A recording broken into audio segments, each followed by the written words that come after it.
ডাকাতকালীর মন্দিরে রঘু ও গগন ডাকাত মা শারদাকে আটক করে রেখেছিলেন। মা শারদা একটু গয়নাঘাটি যা ছিল একটা পুঁজি করে নিয়ে যাচ্ছিল, সেটাই ওরা লোভে পড়ে ধরেছিল। এই মন্দিরে আছে মনস্কামনা পূরণের জায়গা। মায়ের সামনে একটা মনসা গাছ আছে, মনসা গাছে যে যা মানত করে বাঁধে সেটা তার কাজগুলো সফল হয়। এই মন্দিরে দেওয়া হতো নরবলি।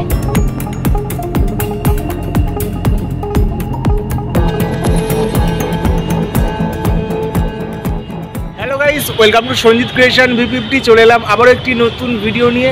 আজকে এখন আমি দাঁড়িয়ে আছি হাওড়া স্টেশনের খুব কাছে। আজকে যাব হচ্ছে সিঙ্গুরে। আজকে চলুন আমি আপনাদেরকে ঘুরে নিয়ে আসি সিঙ্গুরের একটি বহু প্রাচীন ডাকাতকালীর মন্দিরে, যে মন্দিরে মা শারদাকে রঘু ও গগন ডাকাত আটক করে রেখেছিল। সেই জন্যই কিন্তু পুরো মন্দিরটা প্রতিষ্ঠা হয়েছিল। অল ডিটেলস, তোমরা কিভাবে যাবে এই মন্দিরে কিভাবে পুজো দেবে, মন্দির কখন খোলে, অল ডিটেলস থাকছে। এছাড়া মন্দিরের পুরো ইতিহাসটাও কিন্তু আজকের এই ভিডিওর মাধ্যমে আপনাদের সামনে তুলে ধরবো। আমি এখন দাঁড়িয়ে আছি হাওড়া স্টেশনের খুব কাছে, এই যে হচ্ছে হাওড়া ব্রিজ। তো চলো আমি স্টেশন থেকে ট্রেন ধরে এখন যাব সিঙ্গুরে, এবং সিঙ্গুর স্টেশন থেকে নেমে ওখান থেকেও কিছুটা যেতে হয়, হাঁটতে হয়, বা গাড়িও আছে ওখান থেকে যাওয়ার জন্য মন্দিরে। সমস্তটাই আজকের ভিডিওতে পুঙ্খানুপুঙ্খভাবে দেখাবো তোমাদেরকে পরপর। এখন আছি হাওড়া স্টেশন থেকে কোন ট্রেন ধরে যাচ্ছি, অল ডিটেলস থাকছে আজকের এই ভিডিওতে, তোমরা দেখতে থাকো। আচ্ছা, এই যে আমার টিকিট হাওড়া টু সিঙ্গুর 10 টাকা পড়লো। আর এই যে ATVM মেশিনে কাটলাম, এতেই সুবিধা হয়, কেননা দেখতে পাচ্ছ প্ল্যাটফর্ম কত লাইন না দিয়ে এই ATVM মেশিনে কাটাটাই সুবিধা। তো এই যে টিকিট 10 টাকা মাত্র পড়লো। তো চলো কোন প্ল্যাটফর্মে আমাদের ট্রেন দেয়, কোন ট্রেনগুলো যাচ্ছে দেখাচ্ছি আমি তোমাদেরকে। আচ্ছা, একদম উপরে দেখতে পাচ্ছেন হাওড়া তারকেশ্বর লোকালটা 5 নম্বর প্ল্যাটফর্মে দিয়েছে। তো এই ট্রেনটা করেই আমরা যাবো এখন সিঙ্গুরে। আর বাদবাকি যে ট্রেনগুলো যায় সেগুলো আমি ডিসক্রিপশানে দিয়ে দিয়েছি, তোমরা দেখে নেবে। আচ্ছা, এই যে চলে এসেছি এখন 5 নম্বর প্ল্যাটফর্মে। এই যে হাওড়া তারকেশ্বর লোকাল 5 নম্বর প্ল্যাটফর্ম, মানে এইটা হচ্ছে এই প্ল্যাটফর্মে ট্রেন দেবে। এখনও ট্রেন ঢোকেনি, ট্রেন সবে ঢুকছে। তো এই 5 নম্বর প্ল্যাটফর্ম থেকে ট্রেন ধরে এখন আমরা যাব সিঙ্গুর। তো এই যে দেখতে পাচ্ছেন 5 নম্বর প্ল্যাটফর্মে আমাদের ট্রেনটি ঢুকে গেল। লেট করেছে, 5 মিনিট লেট করেছে। তো ফাইনালি 10:56-তে আমাদের হাওড়া থেকে ট্রেনটা ছাড়লো, হাওড়া তারকেশ্বর। আমরা নামবো সিঙ্গুরে, এবং ট্রেনটা কিন্তু 6 মিনিট লেট করেছে। যাই হোক, আমি তোমাদেরকে দেখাচ্ছি, এবং কোন কোন স্টেশন হয়ে যাচ্ছে সিঙ্গুর এই ট্রেনটি পুরোটাই থাকছে স্ক্রিনের মধ্যে। এবং কোন কোন ট্রেনগুলো হচ্ছে সিঙ্গুরে যাচ্ছে তার লিস্ট কিন্তু ডিসক্রিপশানে, এছাড়াও স্ক্রিনে কিন্তু আমি দিয়ে দিয়েছি, তোমরা দেখে নিতে পারো। তো চলো একবারে সিঙ্গুর স্টেশনে নেমে দেখা হচ্ছে।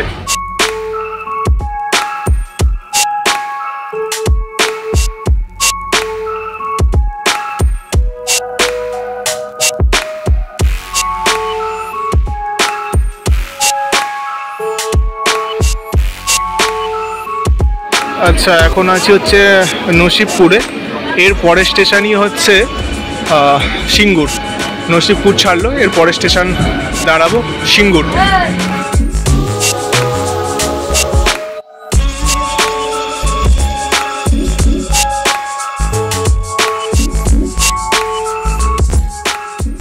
এই মুহূর্তে এখন চলে এলাম সিঙ্গুর স্টেশনে। এই হচ্ছে সিঙ্গুর স্টেশন। আমি এখন সিঙ্গুর স্টেশনে দাঁড়িয়ে আছি, এবং হাওড়া থেকে 11টা স্টেশন অতিক্রম করে আমি চলে এলাম সিঙ্গুরে, এবং আসতে সময় লেগেছে 50 মিনিট।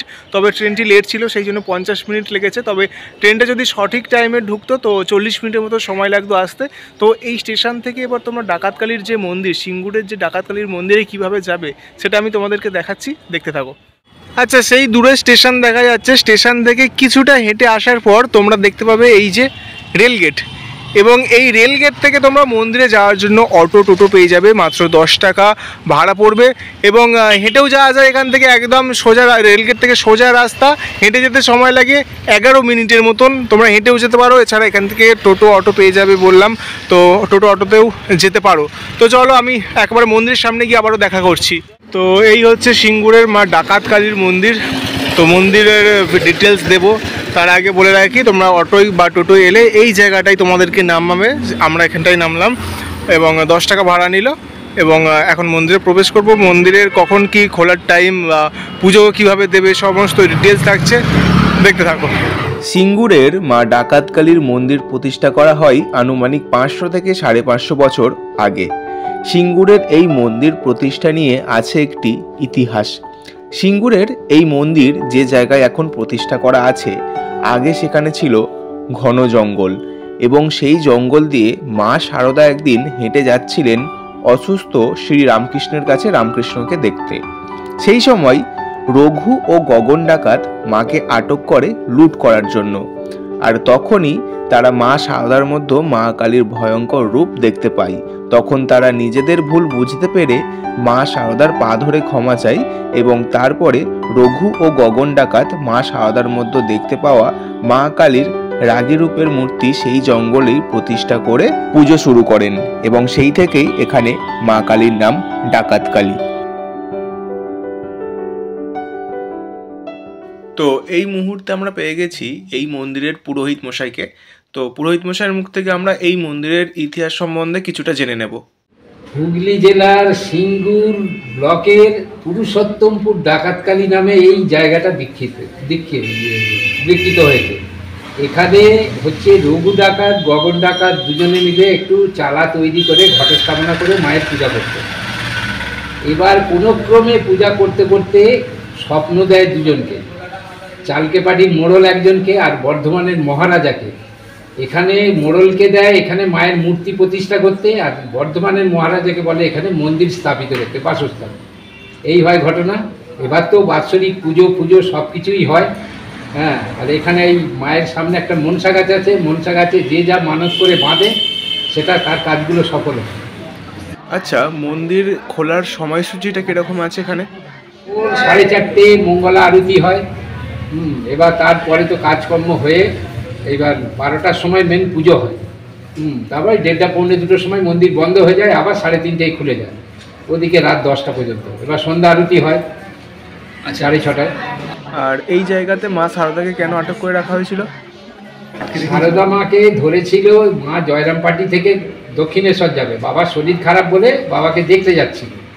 এই পথে এদের ডাকাতদের কবলে পড়ে যায় মা শারদা। ওই মা শারদা একটু গয়নাগাটি যা ছিল একটা পুঁটলি করে নিয়ে যাচ্ছিল, সেটাই ওরা লোভে পড়ে ধরেছিল মাকে। এবার ছাড়ছে না কিছুতেই। এইবার মা স্বপ্ন দিল যে ওর পিছনে দেখা দিল, শারদা মায়ের পিছনে মায়ের রূপ দেখা দিল। তখন ডাকাতেরা লুটিয়ে পড়ে শারদা মায়ের পায়ে। মা আমরা ভুল করে ফেলেছি, মাকে সেই রাত্রে কিন্তু আটকে রেখে দিয়েছিল। এবার মা খাবে কি? মাকে ওই চাল কড়াই ভাজা দিয়েছিল রাত্রে। এই জন্যই কথিত আছে যে আমাদের এখানে পুজো দিতে এলে এই চাল কড়াই ভাজাটা নিয়ে আসে। চাল কড়াই ভাজাটাই হচ্ছে মেন। আচ্ছা, মানে ওটা মেন প্রসাদ। মেন প্রসাদ। আচ্ছা আচ্ছা, দেখতে পাচ্ছি মায়ের যে কান পাশায় আরো দুটো মূর্তি আছে ছোট ছোট। ওই মূর্তি দুটো কর্ণ আর সুবর্ণ, ওগুলো হচ্ছে রক্তবীজ। আচ্ছা, কর্ণ সুবর্ণ, ডান দিকেরটা কর্ণ, বাঁ দিকেরটা সুবর্ণ। আচ্ছা আচ্ছা।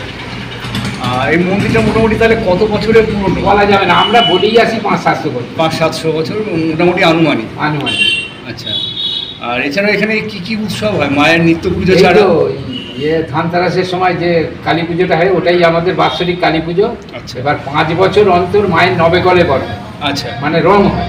আচ্ছা তার আগে হবে না, 5 বছরের মাথায় হবে নবেকলে বলে। এবার নবেকলে বলের উৎসবে একটু পুজো হয়। তারপর কালী পুজোর দিন তো 2 দিন হয় বিশাল। আচ্ছা। তারপরে এখানে আমাদের এই পাঁটাবলি হয়, যে লাটবাংলার শেষ মাথায় রয়েছে ওইখানটা পাঁটাবলি হয়। আচ্ছা। ও খাতা মানে পূর্বপুরুষের রীতি অনুযায়ী? হ্যাঁ, রীতি অনুযায়ী নাম ডেকে ডেকে পাঁটাবলি হয়। আচ্ছা, প্রত্যেকেই পাঠা নিয়ে আসে? প্রত্যেকেই নিয়ে আসে।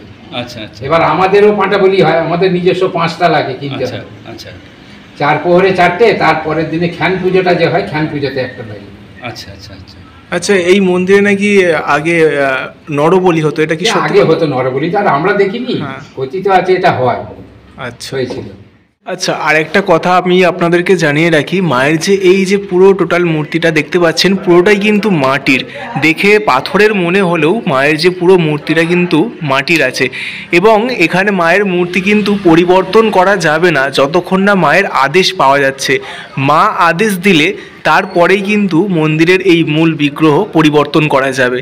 তাই এই মাটির মূর্তিতেই কিন্তু মায়ের পুজো করা হয়। আচ্ছা, মন্দিরের কিন্তু দুটো গেট আছে, একটা প্রবেশ এবং একটা বাহির পথে তোমরা দেখতে পাবে শিব পার্বতীর মূর্তি, মানে এটা সতীর দেহত্যাগের যে মুহূর্তটা সেটা তুলে ধরা হয়েছে। আর প্রবেশ পথে তো আমি দেখিয়েছিলাম মা শারদার মূর্তি আছে। আর এই মন্দিরে পুজো দেওয়ার জন্য আপনারা যদি বাড়ি থেকে ডালা না আনেন তাহলে মন্দিরের সামনে এখানে ডালার দোকান আছে, আপনারা এখান থেকে ডালা কিনে মায়ের পুজো দিতে পারবেন। তো কাকু, এখানে ডালা কীরকম দামে স্টার্ট হচ্ছে? 51 আছে 100 51 আর 100। তো এই দামে আপনারা এখানে ডালা পেয়ে যাবেন। ডালার মধ্যে সন্দেশ, ধূপ, মোমবাতি এইগুলো কিন্তু পেয়ে যাচ্ছেন। ডালা আপনারা যেখান থেকে কিনলেন ওর পাশেই হচ্ছে জলযোগের দোকান, মানে এখানে আপনারা খাওয়া দাওয়া করতে পারেন। লুচি, ঘুগনি, মুড়ি অনেক রকম খাবার এখানে পাওয়া যাচ্ছে, এখানে আপনারা খাওয়া দাওয়া করতে পারেন।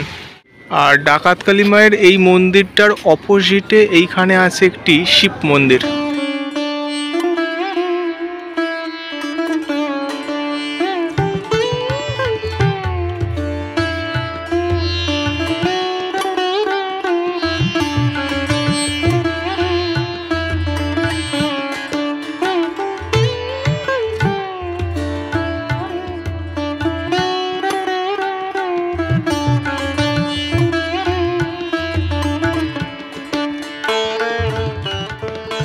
আর মায়ের এই যে মন্দিরের সামনে এখানে যে মনসা গাছটা দেখছো, এইটা পুরোহিত মশাইয়ের মুখ থেকেই জানলাম। এই গাছে নাকি কোনো ডুরি বা ধাগা বাঁধলে, মনের কোনো কামনা নিয়ে বাঁধলে সেই মনস্কামনা নাকি পূর্ণ হয়। তো পুরোহিত মশাই যেটা নিজের মুখে জানালো, আপনাদেরকে দেখিয়েছিলাম। আর মন্দিরের সামনের এই যে জায়গাটা দেখতে পাচ্ছেন, এটা হচ্ছে বিশ্রামাগার। আপনারা পুজো দিয়ে খাওয়া দাওয়া করে এখানে বিশ্রাম করতে পারবেন। দেখতে পাচ্ছেন প্রচুর পাখা লাগানো আছে, গরমে পাখা হাওয়ায় আপনারা বসতে পারবেন। আর এই যে জায়গাটা দেখতে পাচ্ছেন গ্রিলে ঘেরা আছে, এই জায়গাটাই পুজোর সময় বলি দেওয়া হয়। যখন বার্ষিকী পুজো হয় সেই সময় বলি দেওয়া হয়। তবে বলির যে হাঁড়ি কাঠটা সেটা হচ্ছে মায়ের পায়ের কাছে রাখা আছে। যখন ঠাকুরটা দেখাচ্ছিলাম তখন দেখিয়েছিলাম, যখন বলি দেওয়া হয় সেটা এখানে স্থাপন করে তারপরে বলিটা দেওয়া হয়। আচ্ছা, এই যে পুকুরটা আপনারা দেখতে পাচ্ছেন, শান বাঁধানো পুকুরটার অবস্থা খুবই খারাপ। আগে মানুষ এই পুকুরে স্নান করে মায়ের পুজো দিতেন, বাট এখন দেখতে পাচ্ছেন প্রচুর পানা নোংরা হয়ে গেছে। তবে এই 2025-এর মধ্যেই কিন্তু পুরো পুকুরটাকে পরিষ্কার করে শান বাঁধিয়ে পুরো যে এরিয়াটা দেখতে পাচ্ছেন পুরো কিন্তু ফ্লোর টাইলস আরও বিছিয়ে পরিষ্কার করা হবে, যেটা পুরোহিত মশাই জানালেন। এবং এই পুকুরের সাইডে বসার জায়গা করা হবে। আর মন্দিরের এই জায়গাটা দেখতে পাচ্ছেন মহিলা এবং পুরুষদের জন্য বাথরুমের কিন্তু ব্যবস্থা এখানে অ্যাভেলেবেল আছে। সো গাইস, তাহলে এই ছিল আজকের ভিডিও। আজকে আমি আপনাদেরকে দেখালাম সিঙ্গুরের ডাকাতকালীর মন্দির অল ডিটেলস ভিডিও। কিভাবে তোমরা আসবে, এখানে মন্দির খোলার টাইম কীরকম, কিভাবে পুজো দেবে, আরও সম্বন্ধে মানে এই মন্দিরের ইতিহাস কী, সব রকম ডিটেলস আমি তোমাদেরকে জানানোর চেষ্টা করলাম। এছাড়াও তোমরা যদি এই মন্দির সম্বন্ধে কিছু জানতে চাও তো অবশ্যই আমাকে কমেন্টে জানাবে, আমি রিপ্লাই করে দেবো। আপাতত আজকের ভিডিওটা আমি এই পর্যন্ত শেষ করছি। আরও ভালো নতুন ভিডিও নিয়ে আমার চ্যানেলে আমি আসছি। আপাতত আজকের মতো টাটা, দেখা হচ্ছে নেক্সট একটা অন্য কোনো ভালো ভিডিওতে। টাটা।